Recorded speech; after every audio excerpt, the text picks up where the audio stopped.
Amós, capítulo 4.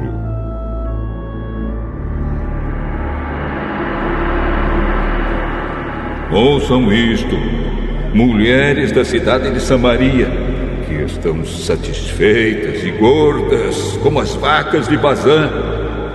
Vocês maltratam os necessitados, exploram os pobres e ficam sempre pedindo aos maridos que lhes tragam mais vinho para beber.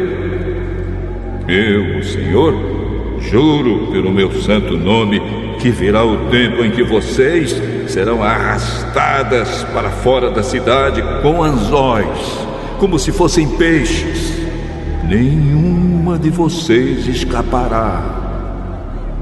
Vocês sairão em fila pelas brechas das muralhas e serão jogadas na direção do Monte Hermon.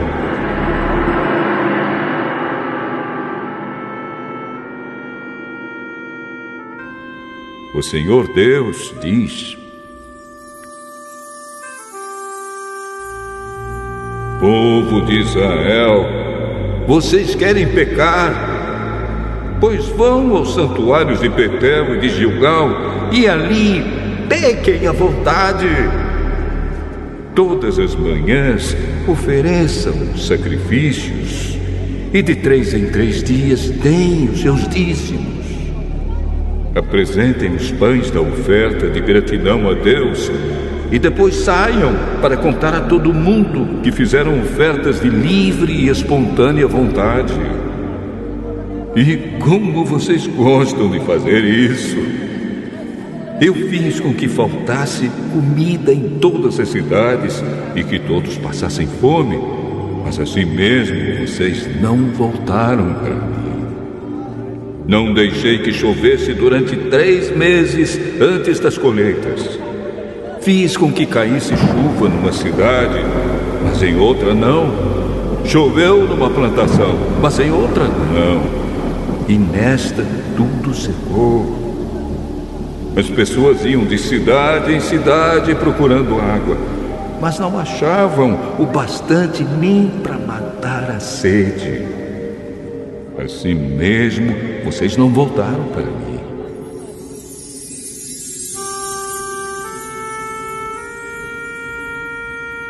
Sou eu, o Senhor, quem está falando.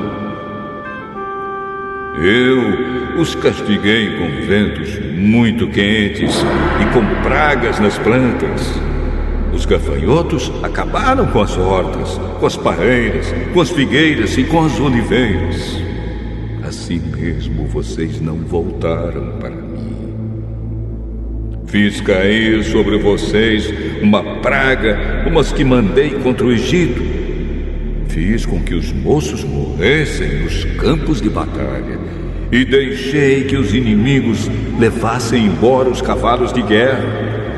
Fiz com que o mau cheiro dos corpos que estavam apodrecendo se espalhasse pelo acampamento. Assim mesmo, vocês não voltaram para mim. Sou eu, o Senhor, quem está falando. Eu destruí cidades como fiz com Sodoma e com Gomorra. Vocês escaparam como se fossem um galho e no último momento é tirado do fogo. Assim mesmo vocês não voltaram para mim.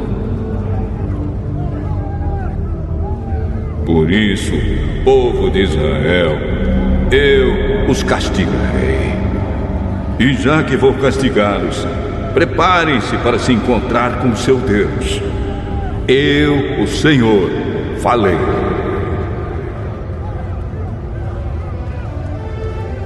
Foi Deus quem fez as montanhas e criou o vento. Ele revela os seus planos aos seres humanos. Ele faz o dia virar noite e anda por cima das montanhas. Este é o seu nome, o Senhor, o Deus Todo-Poderoso.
Amós, capítulo 5.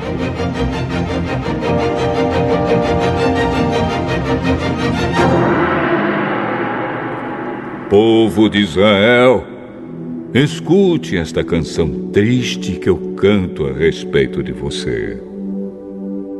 Israel, bela e pura como uma virgem, caiu e nunca mais se levantará.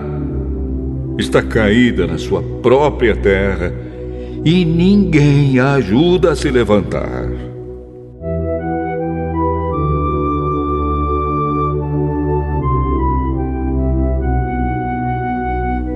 O Senhor Deus diz: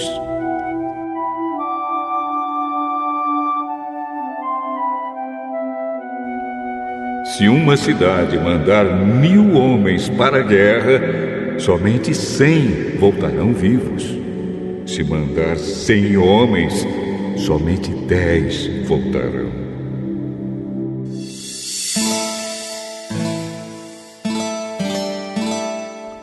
O Senhor diz isto ao povo de Israel: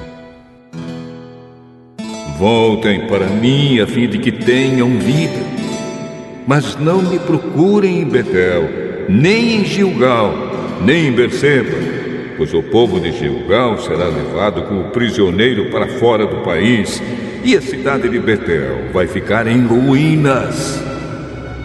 Voltem para o Senhor e vocês viverão. Se não voltarem, ele descerá como fogo para destruir o país de Israel. E em Betel ninguém poderá apagar esse fogo. Em vez de praticarem a justiça, vocês praticam a injustiça, que causa amargura, e não respeitam os direitos dos outros. O Senhor Deus criou as estrelas, as 7 cabrinhas e as 3 Marias. Ele faz a noite virar dia e o dia virar noite. Ele chama as águas do mar e as derrama sobre a terra. O seu nome é Senhor.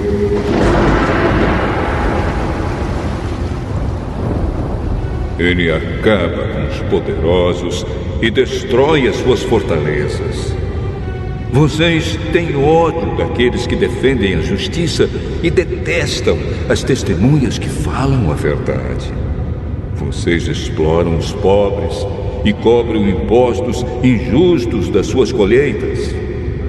Por isso, vocês não vão viver nas casas luxuosas que construíram, nem chegarão a beber o vinho das belas parreiras que plantaram. Eu sei das muitas maldades e dos graves pecados que vocês cometem. Vocês maltratam as pessoas honestas, aceitam dinheiro para torcer a justiça e não respeitam os direitos dos pobres. Não admira que num tempo mau como este, as pessoas que têm juízo fiquem de boca fechada. Procurem fazer o que é certo e não o que é errado, para que vocês vivam.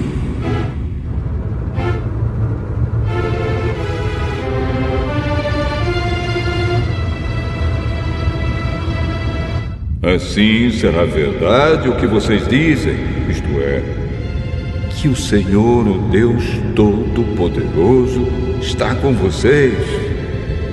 Odeiem aquilo que é mal, amem o que é bom e façam com que os direitos de todos sejam respeitados nos tribunais. Talvez o Senhor, o Deus Todo-Poderoso, tenha compaixão das pessoas do seu povo que escaparem da destruição.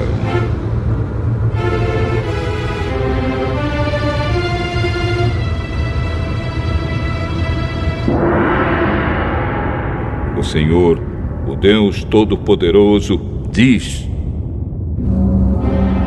haverá gritos de dor em todas as cidades, e as ruas ficarão cheias de gente chorando.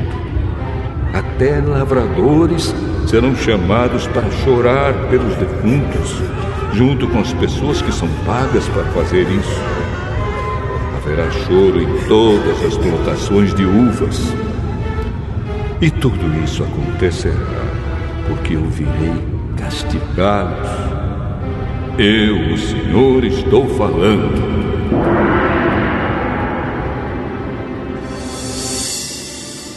Ai dos que querem que venha o dia do Senhor. Por que é que vocês querem esse dia? Pois será um dia de escuridão e não de luz. Será como um homem que foge de um leão e dá de cara com um urso, ou como alguém que entra em casa e encosta a mão na parede e é picado por uma cobra. O dia do Senhor não será um dia de luz. Pelo contrário, será um dia de trevas, de escuridão total.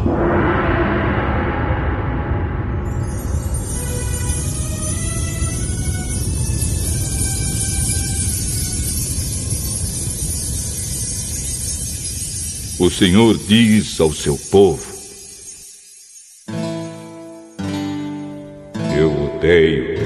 eu detesto as suas festas religiosas. Não tolero as suas reuniões solenes. Não aceito animais que são queimados em sacrifício, nem as ofertas de cereais, nem os animais gordos que vocês oferecem como sacrifícios de paz. Parem com o barulho das suas canções religiosas. Não quero mais ouvir a música de harpas. Em vez disso, quero que haja tanta justiça como as águas de uma enchente e que a honestidade seja como um rio que não para de correr.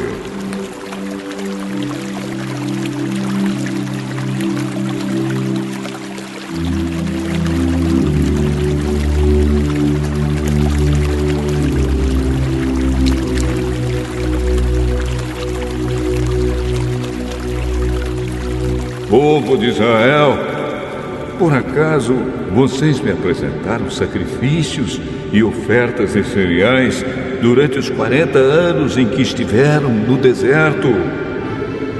Agora vocês vão sair carregando as imagens do deus Sicute e da estrela Quium que vocês fizeram para adorar. Vocês vão carregar essas imagens quando eu os levar como prisioneiros para lá de Damasco. Eu, o Senhor, o Deus Todo-Poderoso, estou falando.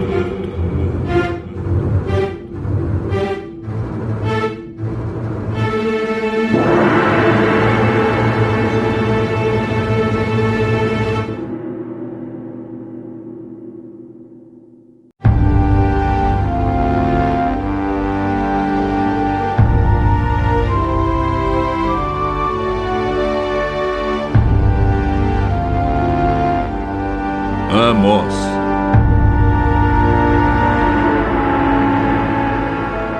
Capítulo 6. Ai dos que têm uma vida boa em Jerusalém. Ai de vocês que vivem sossegados em Samaria. Vocês que são as autoridades desse grande país de Israel. Vocês a quem o povo vai pedir ajuda. Vocês dizem ao povo: vão olhar a cidade de Calné e depois vão até a grande cidade de Amate e dali chegam até a cidade de Gate na terra dos filisteus. Por acaso aqueles povos são mais ricos do que nós, ou seus países maiores do que o nosso? Vocês não querem acreditar que o dia do castigo esteja perto. Mas o que vocês estão fazendo vai apressar a chegada de um tempo de violência. Ai de vocês que gostam de banquetes em que se deitam em sofás luxuosos e comem carne de ovelhas e de bezerros gordos. Vocês fazem músicas como fez o rei Davi e gostam de cantá-las com acompanhamento de harpas. Bebem vinho em taças enormes, usam os perfumes mais caros, mas não se importam com a desgraça do país. Portanto, vocês serão os primeiros a serem levados como prisioneiros para fora do país, e não haverá mais banquetes alegres. O Senhor, o Todo-Poderoso, jurou assim: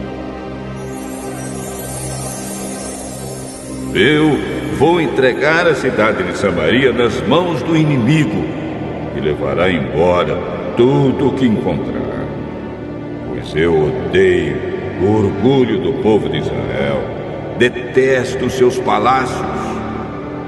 E vai acontecer que, se houver 10 pessoas numa casa, todas morrerão. E quando alguém chegar para tirar da casa o corpo do seu parente e queimá-lo, perguntará a quem ainda estiver vivo lá dentro: tem mais gente aí? O outro responderá: não tem não. Então o primeiro dirá: cale a boca, não devemos nem dizer o nome do Senhor. Pois o Senhor vai dar uma ordem, e todas as casas, as grandes e as pequenas, serão destruídas. Por acaso podem os cavalos galopar sobre as rochas? Ou será que os bois podem puxar o arado no mar? Claro que não. Mas vocês fazem a honestidade virar veneno e a justiça virar injustiça. Vocês se orgulham de terem derrotado a cidade de Lodebar e se gabam dizendo: pela nossa própria força conquistamos Canaim.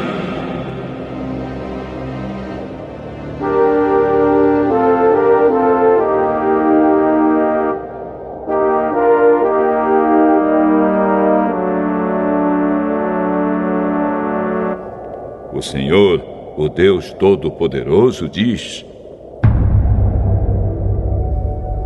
povo de Israel, vou mandar uma nação invadir o seu país, e todos vocês serão perseguidos desde a subida de Amate, no norte, até o riacho Arabá, no sul.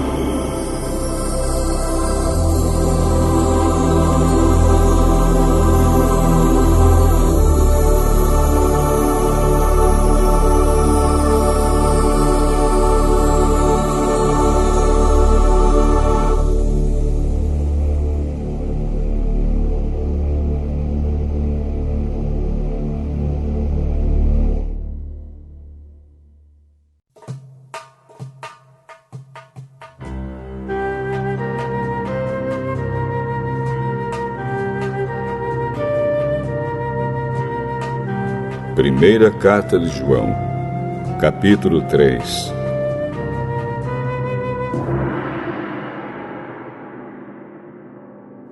Vejam como é grande o amor do Pai por nós. O seu amor é tão grande que somos chamados de filhos de Deus, e somos, de fato, seus filhos. É por isso que o mundo não nos conhece, pois não conheceu a Deus. Meus amigos, agora nós somos filhos de Deus, mas ainda não sabemos o que vamos ser. Porém, sabemos isto: quando Cristo aparecer, ficaremos parecidos com Ele, pois o veremos como Ele realmente é. E todo aquele que tem essa esperança em Cristo purifica-se a si mesmo, assim como Cristo é puro. Quem peca é culpado de quebrar a lei de Deus, porque o pecado é a quebra da lei. Vocês já sabem que Cristo veio para tirar os pecados e que ele não tem nenhum pecado. Assim, quem vive unido com Cristo não continua pecando. Porém, quem continua pecando nunca o viu e nunca o conheceu.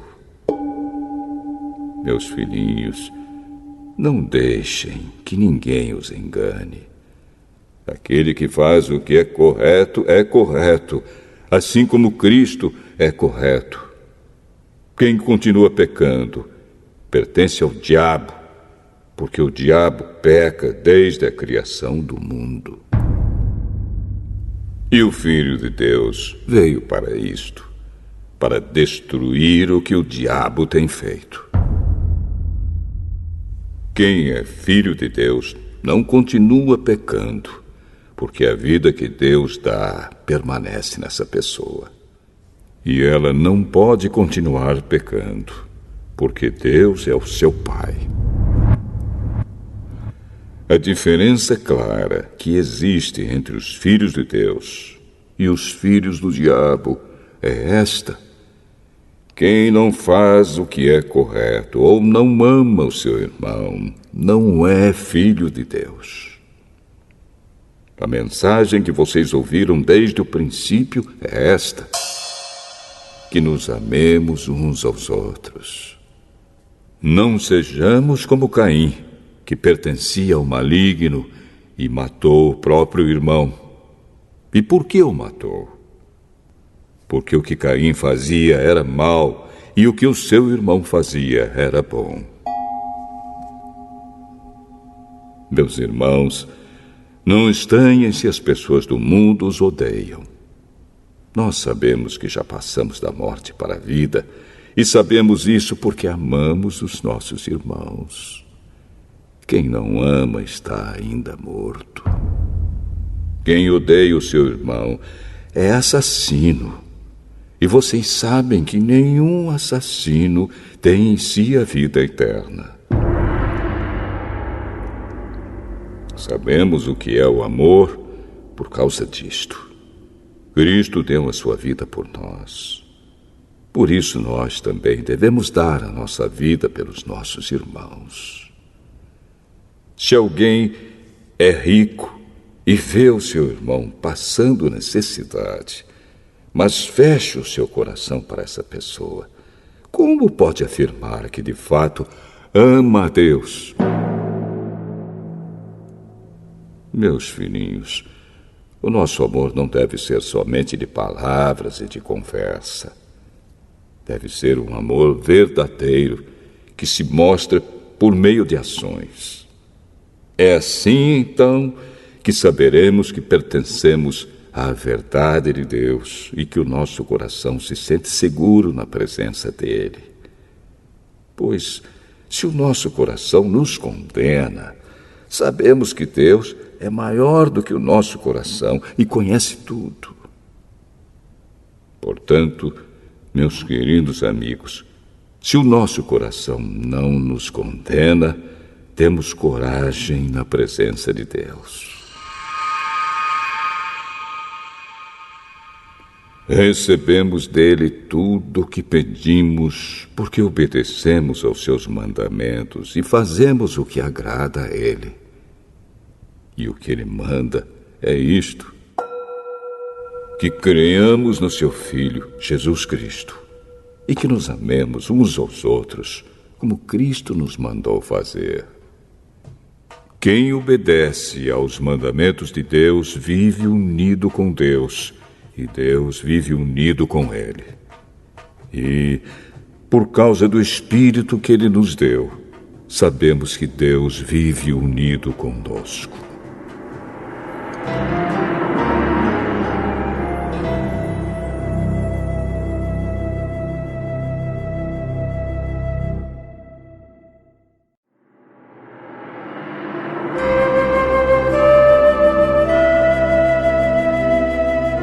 Primeira Carta de João, capítulo 4.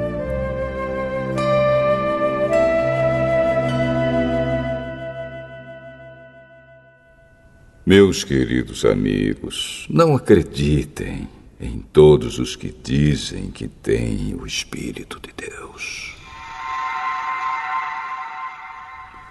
Ponham à prova essas pessoas para saber se o Espírito que elas têm vem mesmo de Deus, pois muitos falsos profetas já se espalharam por toda parte. É assim que vocês poderão saber se, de fato, o Espírito é de Deus. Quem afirma que Jesus Cristo veio como um ser humano tem o Espírito que vem de Deus. Mas quem nega isso a respeito de Jesus não tem o Espírito de Deus. O que ele tem é o espírito do inimigo de Cristo. Vocês ouviram dizer que esse espírito viria e agora ele já está no mundo.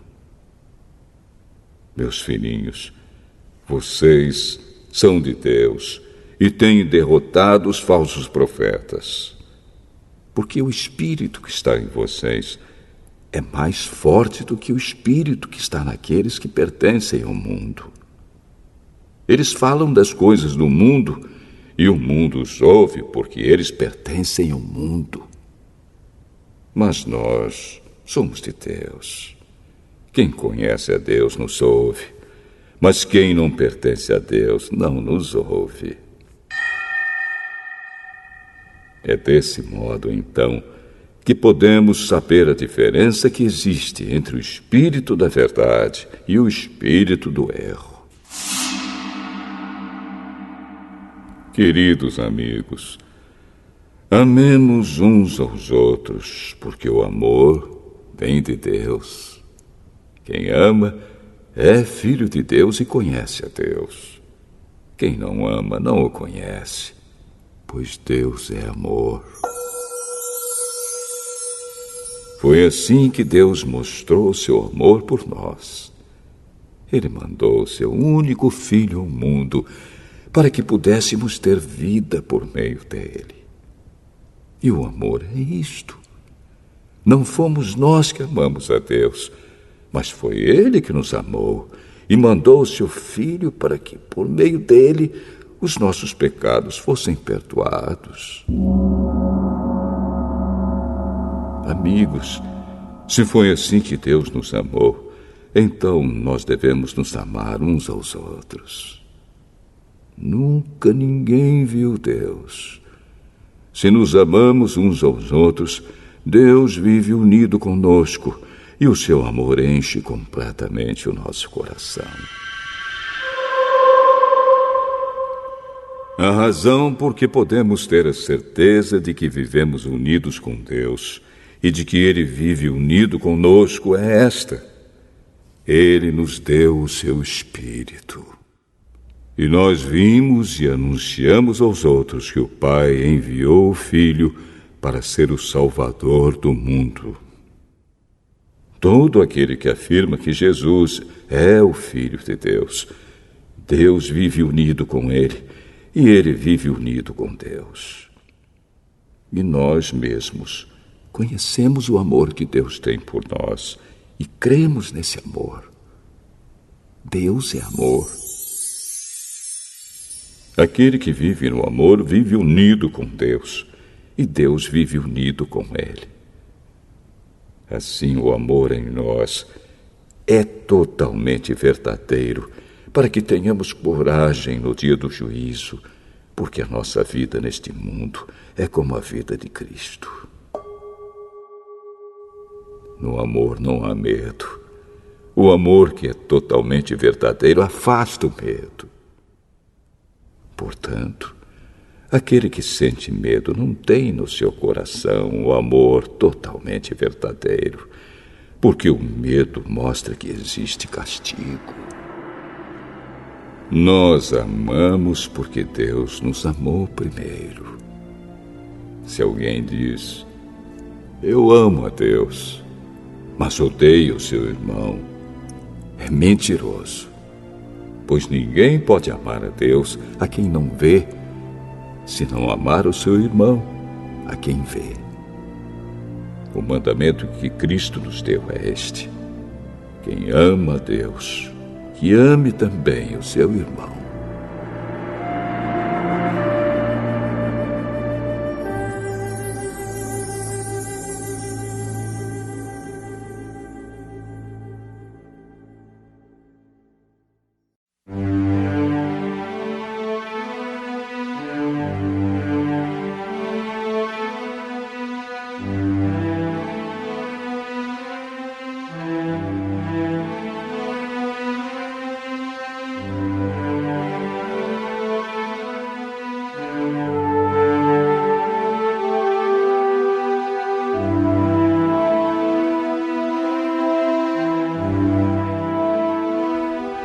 Provérbios, capítulo 18. Quem não gosta de estar na companhia dos outros, só está interessado em si mesmo e rejeita todos os bons conselhos. O tolo não se interessa em aprender, mas só em dar as suas opiniões. Os maus são desprezados e quem suja o seu próprio nome passa vergonha. A linguagem humana é profunda como o mar, e as palavras dos sábios são como os rios que nunca secam. Não é certo dar razão ao culpado, deixando de fazer justiça ao inocente. Quando o tolo começa uma discussão, o que ele está pedindo é uma surra. Quando o tolo fala, ele causa sua desgraça, pois acaba caindo na armadilha das suas próprias palavras.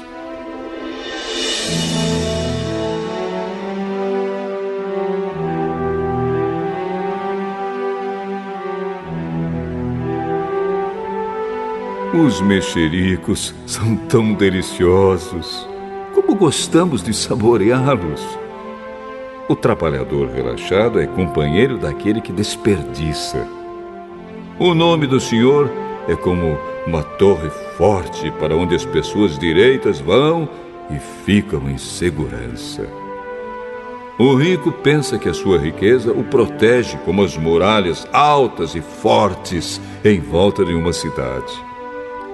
A pessoa orgulhosa está a caminho da desgraça, mas a humilde é respeitada.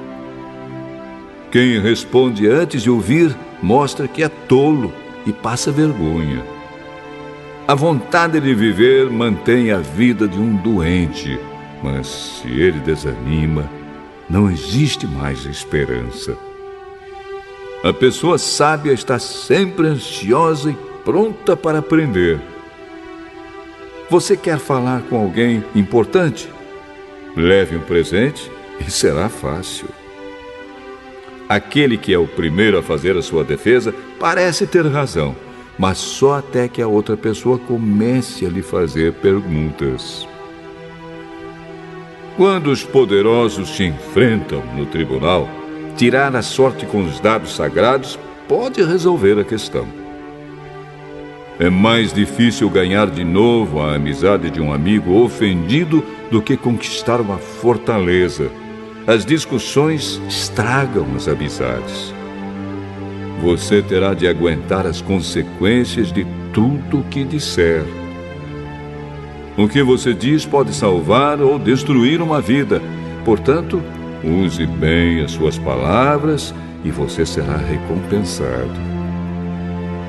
Quem acha uma esposa encontra felicidade. Recebeu uma bênção de Deus, o Senhor.